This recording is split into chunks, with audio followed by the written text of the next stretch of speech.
Hello అందరికీ welcome back to Anu KR vlogs. నేను మీ అనురాధ. ఈరోజు మన ఛానల్లో రెసిపీ వచ్చేసి టీ టైం స్నాక్ రెసిపీని చూపించబోతున్నాను. రుచి అయితే చాలా చాలా బాగుంటుంది.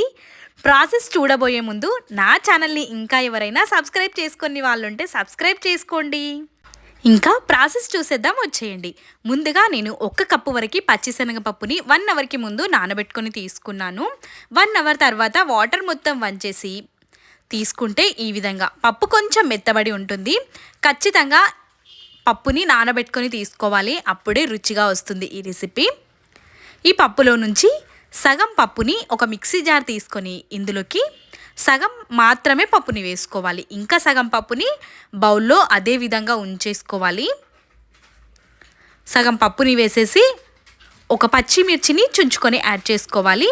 1 ఇంచు వరకు అల్లం ముక్కని కూడా తీసేసుకొని మూతని కవర్ చేసి బరకగా ఉండే విధంగా మిక్సీ పట్టేసుకొని తీసుకోవాలి.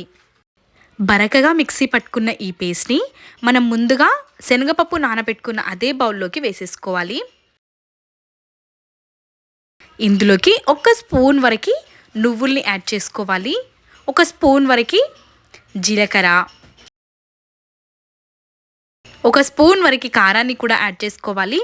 రుచికి సరిపడా సాల్ట్ని కూడా వేసేసుకొని ఒక పెద్ద సైజు ఆనియన్ని సన్నగా తరుక్కొని తీసుకోవాలి. ఆనియన్స్ ఎక్కువగా ఉంటేనే రుచి చాలా బాగుంటుంది. 1/2 టేబుల్ స్పూన్ వరకు పసుపుని కూడా వేసేసుకొని 1 గుప్పెడు వేయించుకున్న పల్లీల్ని కూడా వేసేసుకోవాలి. 1 కప్పు వరకు జొన్న పిండి, 1/2 కప్పు వరకు బియ్యం పిండిని యాడ్ చేసుకుంటున్నాను. బియ్యం పిండి వేయడం వల్ల క్రిస్పీగా వస్తుంది ఈ రెసిపీ.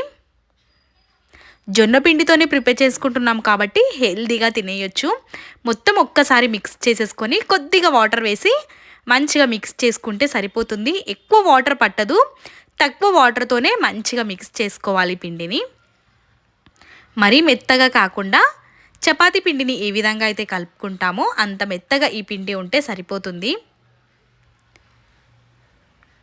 ఈ పిండి మొత్తాన్ని కలిపేసుకొని ఇవి చేసుకోవడానికి బటర్ పేపర్ని కానీ క్లాత్ని కానీ కవర్ని కానీ తీసుకొని దానిపైకి 1 స్పూన్ వరకు ఆయిల్ వేసేసుకొని మొత్తం స్ప్రెడ్ చేసేసుకొని చిన్న చిన్న ముద్దలుగా పిండి ముద్దల్ని తీసేసుకొని ఆ కవర్ పైన పెట్టేసి మంచిగా ప్రెస్ చేసుకొని తీసుకోవాలి. మరీ పెద్దవిగా కాకుండా చిన్న చిన్నవి ఉండే విధంగా ప్రిపేర్ చేసుకోవాలి. మీకు డీప్ ఫ్రై చేయడం ఇష్టం లేదు అనుకుంటే రొట్టెలాగా చేసేసుకొని కూడా పెనం పైన కాల్చుకొని తీసుకోవచ్చు. ఆ విధంగా చేసుకున్న రుచి బాగుంటుంది. కవర్ పైన ఒకేసారి ఒక 3-4 ప్రిపేర్ చేసుకున్నామంటే డీప్ ఫ్రైకి సరిపోతాయి. ఇదే విధంగా ఇంకా కొంత పిండిని తీసేసుకొని అదే కవర్ పైన చేసుకోవాలి.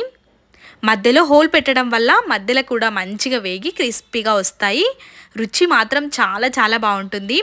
బ్రేక్ఫాస్ట్గా కానీ పిల్లలకి స్నాక్గా పెట్టేయాలన్నా ఈ రెసిపీని ప్రిపేర్ చేసుకోవచ్చు. ఇక్కడ డీప్ ఫ్రైకి సరిపడా ఆయిల్ని రెడీగా పెట్టుకున్నాను. వేడి ఆయిల్లోకి స్టవ్ ఫ్లేమ్ అనేది మీడియంలోకి పెట్టుకొని వీటిని నెమ్మదిగా ఒక్కొక్కటిని వేస్తూ ఫ్రై చేసుకొని తీసుకోవడమే. ఈ విధంగా లో టు మీడియం ఫ్లేమ్లో పెట్టుకొని మాత్రమే వీటిని వేయించుకోవాలి. జొన్న పిండితో చేసిన ఏ రెసిపీ అయినా లో టు మీడియం ఫ్లేమ్లో కాల్చుకుంటేనే మంచిగా వేగి రుచిగా వస్తాయి. మంచి కలర్ వచ్చి ఈ విధంగా నురగనాగా ఫామ్ అయినప్పుడు కరెక్ట్గా పర్ఫెక్ట్గా కుక్ అయినట్టు వీటిని తీసేసుకొని టిష్యూ మీద వేసుకొని సర్వ్ చేసుకుంటే సరిపోతుంది. తక్కువ ఆయిల్ పీలుస్తుంది, చాలా బాగుంటుంది రుచి. Thanks for watching.